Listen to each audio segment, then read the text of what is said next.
Hello সবাইকে। তো বন্ধুরা, আজকে আমি এই দেখো গ্যাসে বেগুন পোড়া করছি। তো আমার বেগুন পোড়া খুবই ভালো লাগে। বেগুনটা পুড়িয়ে নিয়েছি, আর এই সাইডে এই দেখো শুকনো লঙ্কা পোড়াচ্ছি। কারণ শুকনো লঙ্কা তেলে ভাজার থেকে আমার তো মনে হয় এরকমভাবে আগুনে পুড়িয়ে নিলে একটু সেন্টটা ভালো হয় ওর। আমার খুব ভালো লাগে। তারপর বেগুনটা পরিষ্কার করে এই যে নিয়ে আসলাম, বেছে নিলাম। অবশ্য বেগুনটা ভালোই ছিল। আর এই দিকে হচ্ছে পেঁয়াজ, ধনিয়া পাতা আর শুকনো লঙ্কা পুড়িয়েছিলাম সেগুলো এই যে আগের থেকেই আমি আর কি কেটে নিয়েছিলাম পেঁয়াজ আর ধনিয়া পাতা। আর এইদিকে পেঁয়াজ দিয়ে দিচ্ছি বেগুনের উপরে। আর এই সাইডে হচ্ছে দেবো এবার নুন, মানে পরিমাণ মতনই আর কি নুন দেবো, যতটা আমার কি লাগবে, দুটো বেগুন তো সেইভাবে আর কি নুন দিয়ে দিয়েছি। তারপর এই যে 3টে শুকনো লঙ্কা, এই যে পোড়ানো শুকনো লঙ্কা।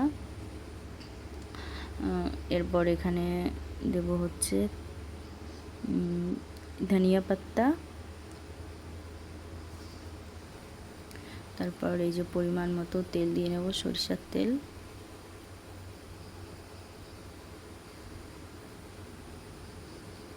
তারপর এখানে হালকা একটু হলুদ গুঁড়ো আর কি অ্যাড করব। ভালো লাগে খেতে, এইভাবে তোমরা বাড়িতে খেয়ে দেখবে, খুব ভালো লাগবে। বেগুন পোড়া এইভাবে মেখে খেয়ে দেখবে, আমার তো খুবই ভালো লাগে। আমরা এইভাবেই খাই। তো এই দেখো রেডি হয়ে গেছে।